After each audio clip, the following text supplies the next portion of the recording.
وانتي قاعدة بتشربي قهوتك الحلوة الجميلة اللي بوش الحلوة دي، ما شاء الله يعني. انا طبعا احنا لسه الصبح بعمل القهوة بتاعتي، نشربها مع بعض. واحنا بنشربها مع بعض كده انا بعمل سجق بالبطاطس. وانتي بتعملي حاجتك كده ما تفكريش في اللي بيزعلك، ولا بتفكري في اللي يعني ما تفكريش في الناس الحقودة، والناس ام 44، والناس ام وش وحش، اللي ليها اثار سلبيه عليكي. اوعي تفكري فيهم. احنا القهوه بتاعتي بعملها اهو، وهقول لكم احنا بنعمل اكل ايه النهارده. اكله سريعه وحلوه جدا، وقلنا ايه نعملها مع بعض. انا جبت بصلتين قطعتهم طرنشات صغيره جدا ورقيقه قوي، شوحتها بشويه زيت. وبعد كده كنت مقطعه مكعبات البطاطس ديت حطيتها عليها. وكان عندي نص كيلو من السجق البلدي، قطعتهم. بس قبل ما تقطعيها السجق عشان تنزلي الدهون اللي فيه، ما يبقاش فيه دهون متراكمه مع السجق قوي، هتعملي ايه؟ هتغسليها بميه وخل وملح. وبعد كده هتقومي غالية شوية مية، حاطة فيها يعني حلة كده، وحطي فيها شوية مية وخل. وحطي فيها اول ما تغلي حطي فيها السجق، يبتدي ان هو يغلي غلوة واحدة. تمام، هتبتدي ان انتي تطلعيها، يكون نزل كل الدهون والدم اللي فيها. وبعد كده هتقومي مصفيه، هتقطعيه بقى شرايح صغيرة كده جنب البطاطس. انا دلوقتي حطيت البطاطس شوحتها مع البصل، وبعد كده هضرب جزرتين في الكبة احطهم عليهم وفلفل رومي. وبعد كده ابتدي ان انا احط السجق واضرب الصلصة بتاعتي. صبح صبح على كوباية القهوة الحلوة دي بألف هنا والشفا عليا يعني. تعالوا اتفضلوا معايا. هنكمل طبعا السجق بتاعنا اللي احنا عملناه.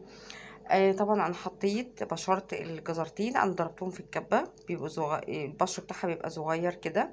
وبعد كده هبتدي ان انا احط الفلفل الرومي بتاعي، قطعته برضو حلقات. وهبتدي ان انا اضرب الطماطم بتاعتي.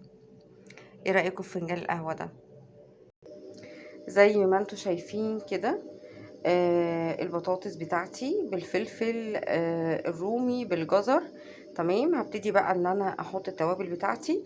احط السجق الاول وبعد كده التوابل بتاعتي. حطيت هنا كزبرة، ورق لوري مطحون، حبهان مطحون، بهارات اللي هما السبع بهارات.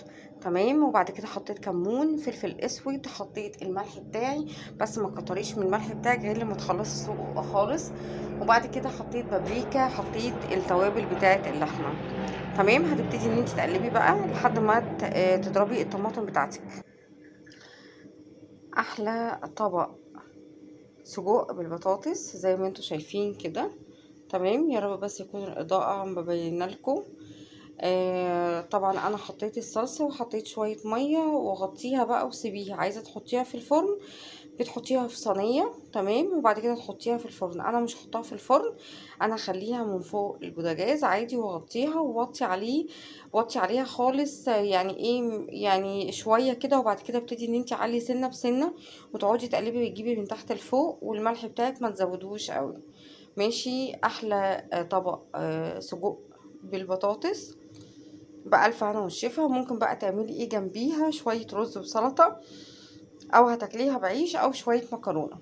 تمام، انا بفضل طبعا ان هي بتتاكل بعيش افضل، وجنبيها شوية سلطة.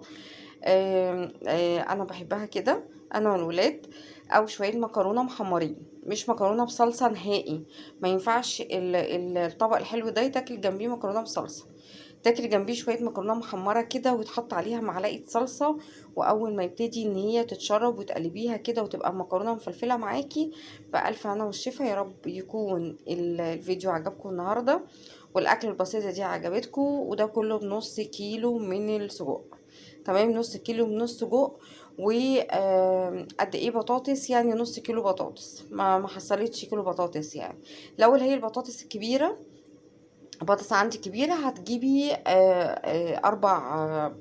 أربع من حبات البطاطس الكبار. لو هما صغيرين هتاخدي 5. تمام، وهتقطعيهم مكعبات زي ما انت شايفة كده. وهتعجبكم ان شاء الله باذن الله، والف هنا والشفا. وطعمها حلو قوي، ريحتها طبعا فايحه. وطبعا انا مش عايزه اقول لكم ان هي برضو مش باينه اهو. ده طبق بتاعنا النهارده.